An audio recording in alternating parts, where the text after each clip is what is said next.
Whatever became of Earth-3 and its morally reverse denizens in the wake of death metal? Well, let's hop into the pages of Crime Syndicate issue number 1 and find out together, shall we? Alrighty then, so when the whole DC Omniverse got remixed and remastered at the end of death metal, Earth-3 was one of those Earths that ended up getting a major facelift, and with it comes a brand new origin story. For in Earth-3, you see, the rise of the superhuman happened in the 60s around the same time as the Cuban Revolution. All aggressions with the states were halted when totally not Fidel Castro was murdered via heat vision by a young Kryptonian by the name of Clark Kent. Flash forward a number of years later, and Metropolis is now an oppressive police state under Ultraman. I mean, sure, Ultraman may be a murderous tyrant, but he keeps the trains running on time, I think, maybe. In this dark, stifling city, the only person not afraid to print the truth in the media is Cat Grant, who in this world is actually the head of the Daily Planet and bossing around Jimmy Olsen, who I don't know why Jimmy Olsen isn't also evil in this world. I don't know, maybe he strangles puppies in his spare time, who's to say. Ultraman is very unhappy with the coverage he's been getting in the planet recently, and because of that decides to throw a truck through their front window. In a panel that wonderfully spoofs the first ever Superman cover, I like it. Ultraman says that they're gonna stop printing fake news about him and soon, or he's gonna kill them all. Yeah, that'll show him, Ultraman. Stop saying I'm a murderous tyrant or else I'll kill you like the murderous tyrant that I am. Flawless. Ultraman ultimately ends up getting called away though, as there seems to be a disturbance somewhere else. He's not the only one who gets this call either, as from there we transition on over to Washington, where a bunch of feds are trying to get into the president's office, hoping that he's not currently being coerced by Donna Troy, the ambassador from the Themyscira, and as these guys knock down the door to his office, Donna's indeed doing something to President Oliver Queen. Yes, that's right, Green Arrow is president in this universe. Though I do have to ask, if on Earth-3 good is bad and bad is good, shouldn't Ollie be an evil version of Green Arrow? Of course, maybe he's just an evil president, I don't know. Superwoman ends up getting called away from stealing state secrets so she too can deal with this brand new threat that's affecting the entire globe.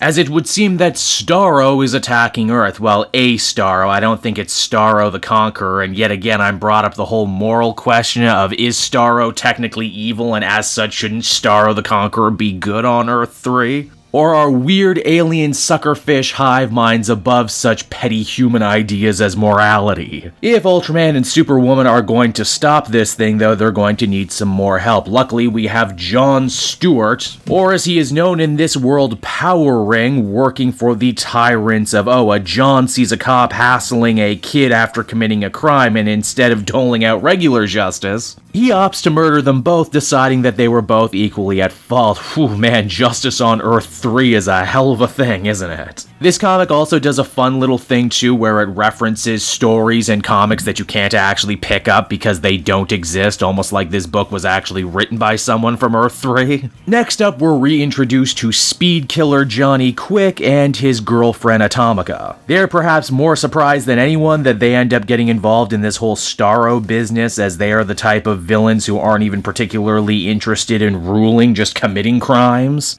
The battle takes a very unfortunate turn when Starro is able to latch himself onto Ultraman. Ultraman isn't strong enough to fight off the control of Starro, but at the same time, knowing that this thing wants to conquer what he already sees as his empire, he decides that he's just gonna kill as many people in Metropolis as possible to make sure Starro can't have them. With all of Earth-3's heaviest hitters falling like flies to Starro, the only person who's in any position to help out would be Thomas Wayne, the Owlman. Currently, he's in Gotham dealing with a bunch of muggers, and when he asks the victim to spread his legend to the rest of the city, the guy ends up making the very poor decision of capturing him on video with his cell phone. Alfred refuses to let any hard evidence of the existence of Owlman get out there, and as such decides to shoot the man in the back. Also, I appreciate the purple bowler hat Alfred is dressing like his old outsider counterpart. When it becomes apparent that only Owlman can save Earth-3 from this extraterrestrial threat, he and Alfred decide to head on out as the comic comes to a close. But wait, we're not done yet. These Crime Syndicate books also have little backups. In this case, it's a brief, quick little origin of Ultraman. Stop me if you've heard this one before. Baby from a doomed alien race ends up falling into a cornfield in Kansas, only this time the couple that picks him up aren't nice, wholesome, all-American types. In Instead, they're just a couple assholes who instill in Clark this idea that everyone else in the world is lazy, a good-for-nothing, and that only they can protect him from the horrors of the world. Naturally, it's only a matter of time before Clark finds out he's an alien, finds out that his parents lied to him before he kills them all. And so that was Crime Syndicate issue number 1, everybody, the first part of a brand new 6-part miniseries, and ultimately I thought this one was a bit of a mixed bag. I'm definitely an easy lay for evil alternate Earths, and I was super excited at this idea of rebooting and refreshing the old Crime Syndicate concept for the modern age. They ultimately don't do much different here in this first issue. It's still just the Justice League, but their morality is reversed. I guess there is something to be said about the fact that despite them all being evil, they're evil in different ways with different goals. Ultraman and Superwoman just kind of want to rule and conquer. Power Ring wants to dispense his own weird ideas about justice. Johnny Quick and Atomica are in it for the thrill, and Owlman generally thinks of himself as a hero. It's just he's a hero with,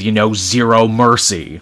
I can also appreciate the mythology gag, too, of all of these different Crime Syndicate members having to come together and meet for the first time to battle Starro, much like they did in JLA number 1. But the whole thing just kind of rushes through all the main characters, and I feel like we didn't get enough time to really sit with any one of them and understand them or where they come from. Ultimately, though, I'd give this one a 7 out of 10. I do want to pick up issue 2.